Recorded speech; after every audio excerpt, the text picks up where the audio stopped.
welcome to another episode of On the Spot Painting, and my goal for today is to finish this painting. So that's we've already worked on it quite a bit actually. So the only thing I really worked on here, I don't know if you can see it, I kind of just went it like that with a little bit of color, and it popped out this green, and then I did do a little bit of the.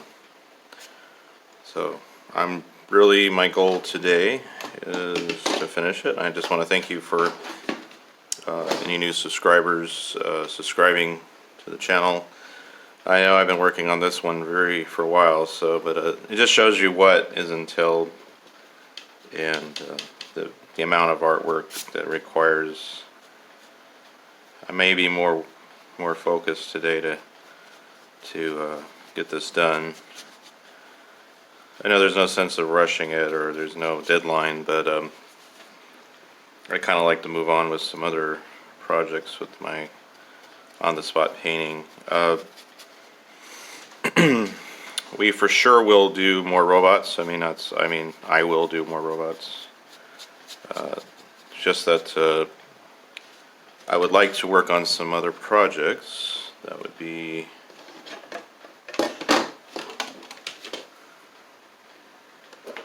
like a lighthouse. Try a lighthouse one, or something that I've done before. Now lighthouses I've been doing for quite some time. I've been doing them like small format, like bookmarks and stuff. So hopefully to give you guys a little example when I do those. Now there might be a lot of more details that I might add when I'm done with the painting, but no worry. I don't think I will have to do that, but if I do anything to it, I'll show you, or I might add on to this last end of the video if I do that.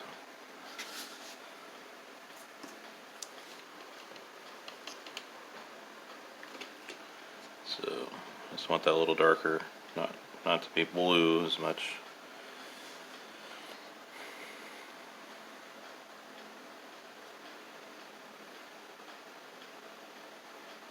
Like I mentioned before, when you do an artwork, you're the artist, and you decide when you're finished with a painting or not. So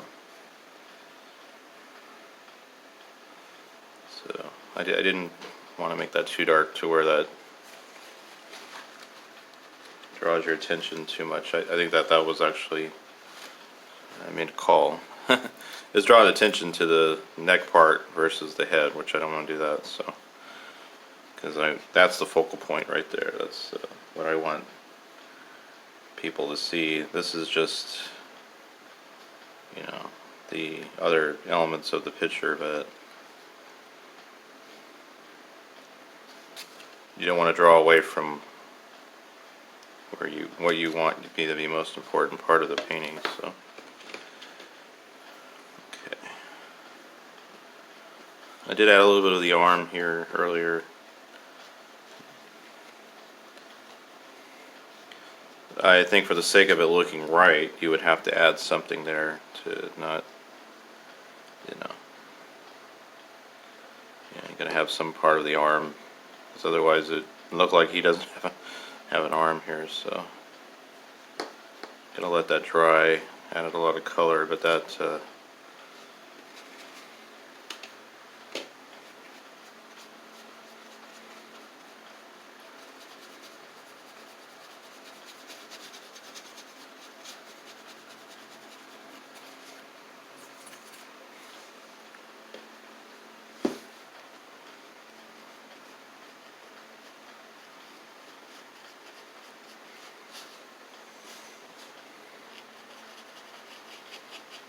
sorry if I'm not talking as much. I'm trying to focus on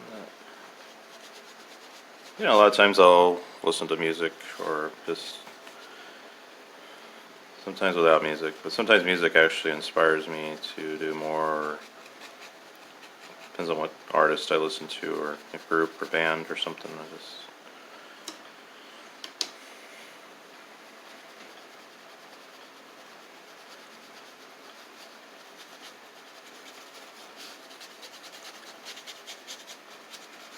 Remember, as I said, always important when you're drawing anything that looks like metal or shape, that you want to leave the white of the or the light of the paper, the lighter whites of the paper. See, there's no white. I haven't added any white to this painting. Sometimes I've had in the past. Honestly, I try not to go that route, but say if I'm doing ocean scenes or something like that, I need to add a little more embellishment in the waves, like, to give it a little more like crest in the foam.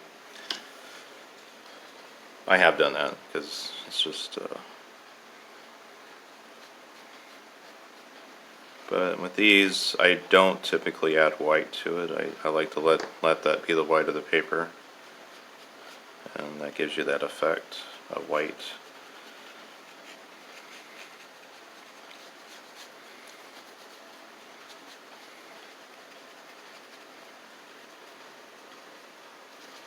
You don't really realize it's involved in doing something until you actually start doing a painting, and it's like you're going, oh my gosh. If somebody could tell you something, you can actually draw something, and you're like, oh yeah, that's easy. I could do it.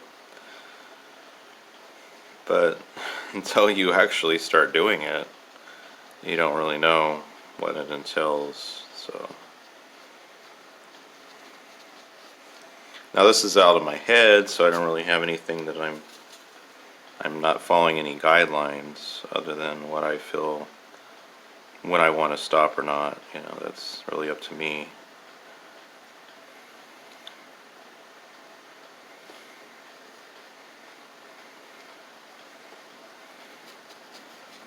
I do a little squiggly, like with the taking almost dry, taking a little part of the brush so I can kind of give that little, you can bring out the textures in the paint.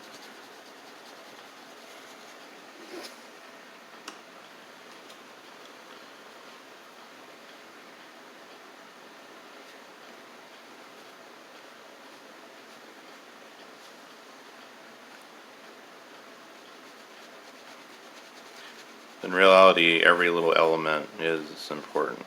Every little piece of a painting is important, so. And I would hope that you commit to your work, and,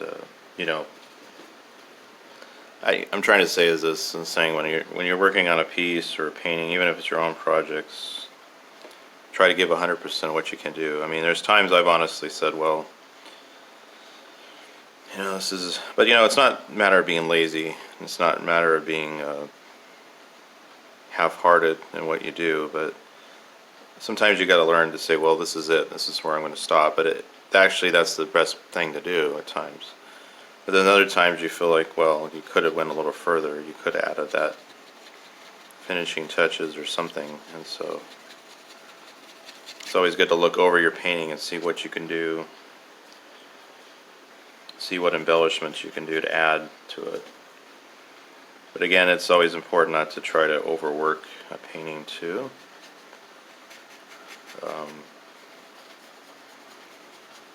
That's usually one of the pitfalls as a new artist or something. You're starting out, you're going to find yourself overworking a piece, and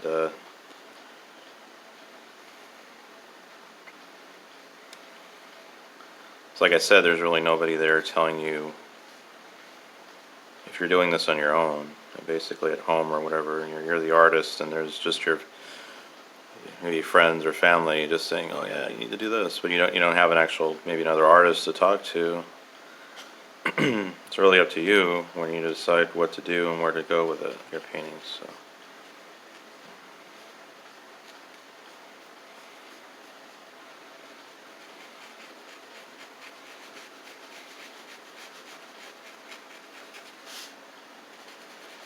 Yeah, I found out from somebody yesterday that his daughter, which she didn't realize, did something for them as a gift, and he was very surprised by it. And he was like, "Wow!" Didn't realize that she had the ability to do that, and she probably was planning it out and making a surprise, and sure enough, it was. So it's really neat to know. And art can be a very good gift to give somebody too. you don't have much income, or your finances are kind of tight or whatever. But you can give what you can. Is that your creativity? Make somebody a card, make somebody a painting or something. Makes a nice gift. Especially if you know it's going to be very personal. And they're going to enjoy the painting. And actually that's the reward, in itself. When you do give somebody something to somebody, there may not be any monetary reward from it, but it's what you gave and what you put into it. Makes it more valuable than any. I mean, of course, any artist wants to earn some money from what they do, but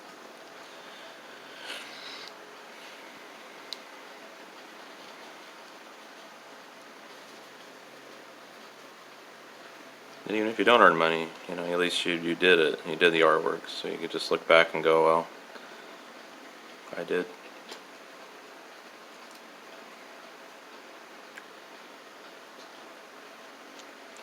And hopefully that blessing will happen in time, that you'll have that opportunity to do something for somebody. That's so again, with the arm, I'm just really trying to figure out. I know that looks a little weird. I'm trying to bring it into the picture there, but I don't want to go too much with it. So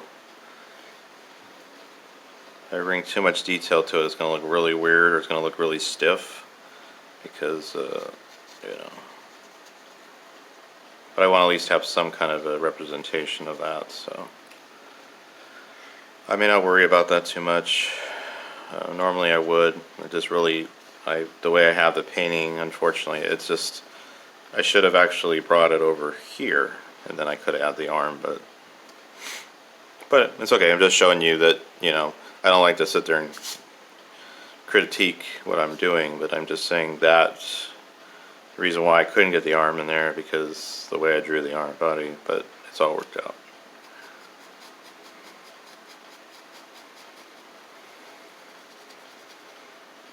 But I didn't really, honestly, it kind of happened without being planned to actually do the whole body. I was actually just going to do the shape of the head, and then that would have been it for the videos. But I felt like I wanted to continue with this one, and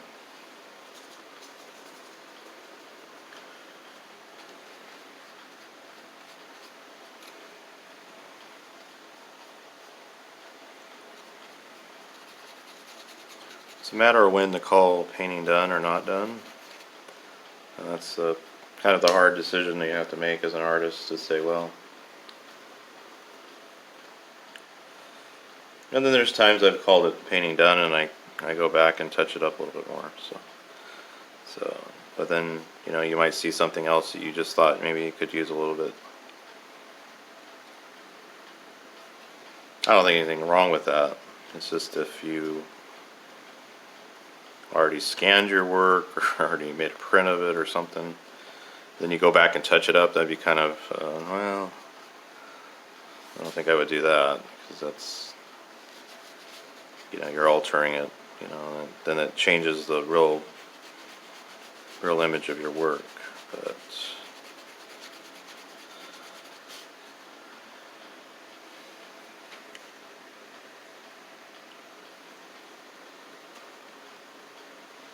I just want to show you guys what it does entail to do these robots. And again, I just, like I said, it started from something when I was 8th grade. Started drawing a robot, and I never finished it. And I went back to it a couple years ago, about 5 or 6 years ago. I came back to doing that idea, and it started really from doing a commission work that I was really amazed that I could actually, I mean, the whole concept of the painting was a Western town. And you can look on my website, www.agerobotica.com. There's a little storyline, and it actually shows you the photo of the train. I mean, the Western town that I worked with. And basically, it was all out of my head and just really the direction of what the client wanted. But it was, but it gave me confidence that I could do paintings out of my head, which I never did before, really. Not to that degree or that skill. And it really taught me something about myself and about my artwork that I didn't know that I could do that. So again, I'm keeping this with kind of being faded. I'm not having to go all the way down into the scene, so that's what I'm trying to give that kind of effect, the artistic effect. Maybe I could have went both ways with it. I could have actually added the whole body down this way, or to the end, but I just wanted to leave it that way. That was my decision on that. As artists, you're always going to be questioning yourself what direction you could have went with a painting or not, but you got to call it. You got to say, well, this is what I'm going to do. So you got to make a choice. It's all a matter of choices, how you do your work, and just. Sorry, I kept this one going so long. I just wanted to continue it. Thank you for all you've been being patient here, watching the progress of this one.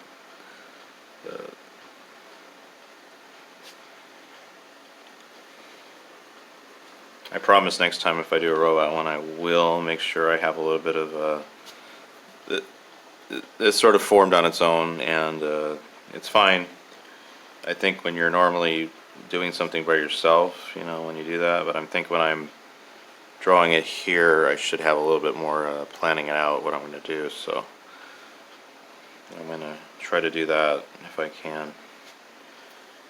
And usually I'll sketch out, sometimes if I really have an idea in my mind, is to sketch out a drawing and then you have an idea where to go from. Now a lot of these come straightly, as I'm drawing it, it'll just sort of form as they go. But the downfall you might find into doing that is because you may not you just envision this part, but this part didn't really form until later. So, but I'm pretty happy with it the way it turned out. And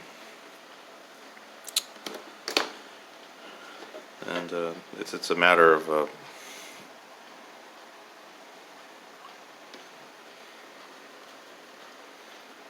just allowing these different coats of paint to go in there and give that effect of metal.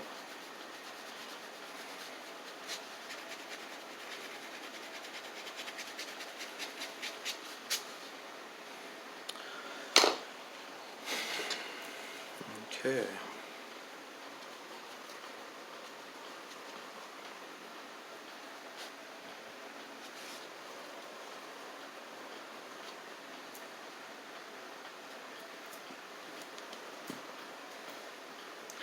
Well, see, the thing is, it's still kind of wet, and it's gonna, a little extra detail that I would add, it's gonna be kind of just blended into the water, so the paint. So I honestly feel that it's really complete. Like I said, if there is anything else I do with it, if I add a little bit more texture, detail, if I kind of sharpen up the lines, that's probably what I'd be doing. If I did do anything, if I do that, I will make sure I will show you on the next video. Just kind of, even if I'm not working on the robot itself, I just want to show you this is what I added to the piece, so you're not unaware. But I just want to call this one complete. And before we end, I want you to be able to see the painting up close. Okay. Here it is, my completed painting. Like I said, I would probably do a little more detail here if I added a little bit, just darkening it up a little bit, adding a little more shading, but I would really honestly feel that it's actually complete. Very happy with this piece, and thank you for joining me today. It's always been special to see the progress of work.